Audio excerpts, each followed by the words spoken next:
వ్యతిరేకంగా ఓటేశారు.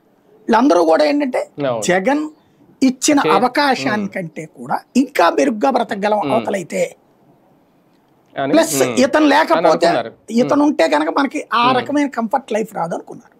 వీళ్ళందరూ వ్యతిరేకంగా ఓటేశారు. అదే కదా జగన్ దిగిపోవడానికి కారణమైనటువంటిది. ఇప్పుడు సచివాలయ ఉద్యోగుల సమస్య ఏంటంటే ఆ ఎన్జిఓలు, అంత కీలక పాత్ర పోషించే ఎన్జిఓలు వీళ్ళు అసలు ఓన్ చేసుకోవట్లా. ప్రభుత్వం ఇక్కడ వీళ్ళిద్దరి మధ్యన విభజించి పాలించని బ్రిటిష్ వాడి ఫార్ములాని బాగా పెట్టి అమలు చేస్తుంది. వీళ్ళని వాళ్ళు ఓన్ చేసుకోరు.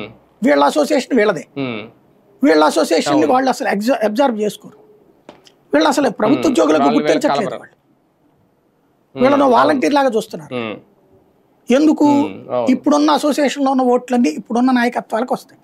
వీళ్ళు వస్తే తమ ఉనికికి భంగం కలుగుతుందేమో, తమ జయాపజయాలు దెబ్బతింటాయేమో.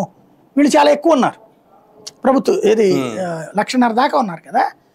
గ్రౌండ్ లెవెల్లో చాలా మారిపోతాయి ఎక్కడ.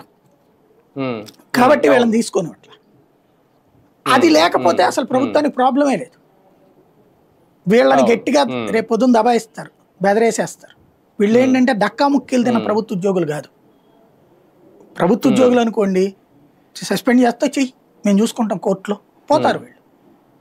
టోటల్గా సమ్మెలు ఇప్పుడు తిరుపతి మన తమిళనాడులో ఒక జయలలితే కంట్రోల్ చేయగలిగింది. మిగతా ఎవడొచ్చినా సరే ప్రభుత్వ ఉద్యోగుల దెబ్బకి దిగి